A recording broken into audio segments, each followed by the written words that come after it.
डोंबिवली येथील विष्णुनगर पोलिसांनी लग्नाच्या आमिषाने महिलांची फसवणूक करणाऱ्या एका सराईत भामट्याला उत्तर प्रदेशातून अटक करत मोठा गुन्हा उघडकीस आणला आहे। अनुज संतोष तिवारी उर्फ अनुज कुमार तिवेरी असे आरोपीचे नाव असून तो मॅट्रिमोनियल संकेतस्थळे आणि वृत्तपत्रातील जाहिरातांचा वापर करून विधवा घटस्फोटीत तसेच एकट्या राहणाऱ्या महिलांना लक्ष्य करत होता।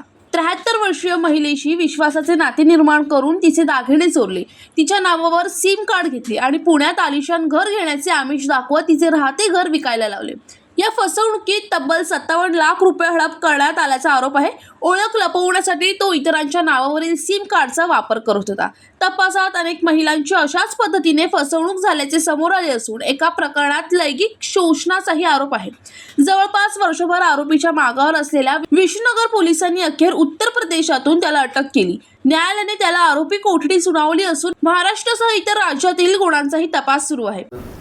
2025 मध्ये एका वृद्ध महिलेला मॅट्रिमोनियल साईटवरून एका आरोपीने संपर्क करून तिच्याबरोबर राहून आणि तिचेच मोबाईल सिम कार्ड वगैरे यूज करून त्याने तिला फ्लॅट घेण्याचा बहाणा दाखवला आणि त्या माध्यमातून तिच्याकडून जवळपास 57 लाख रुपये घेऊन तो पळून गेलेला होता। आरोपीचा शोध लागत नव्हता। आरोपीचा आम्ही शोध लावलेला आहे आणि त्यास अटक केलेले आहे। आरोपीचं नाव आहे अनुज संतोष तिवारी उर्फ अनुज कुमार चंद्रप्रकाश त्रिवेदी उर्फ अनुज सिंग संतोष सिंग अग्रवाल, वय 48 वर्ष। हा मूळचा ग्राम चंद्रावल, पोस्ट मोहकमपूर, मंदरुवा, जिल्हा सीतापूर, राज्य उत्तर प्रदेश या ठिकाणचा आहे।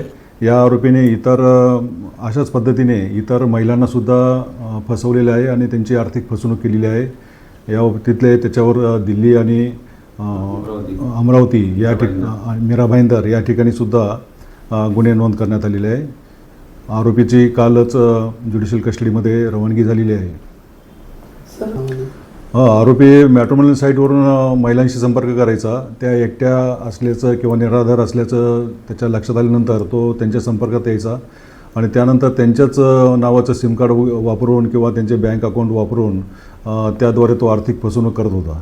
याद्वारे आवाहन करू इच्छितो की मॅट्रिमोनियल साईटवरून कोणी असे त्रयस्थ व्यक्ती जे संपर्क करतात त्यांचं खात्रीपूर्वक आपण काळजीपूर्वक त्यांच्याशी संपर्क करावा आणि त्या अनुषंगाने अनोळखी व्यक्तीवर भरोसा न ठेवता आपले अकाउंट तो कोणी किंवा सिम कार्ड हँडल करणार नाही याची काळजी घ्यावी। राहुल कांबळे, जनशक्ती, डोंबिवली।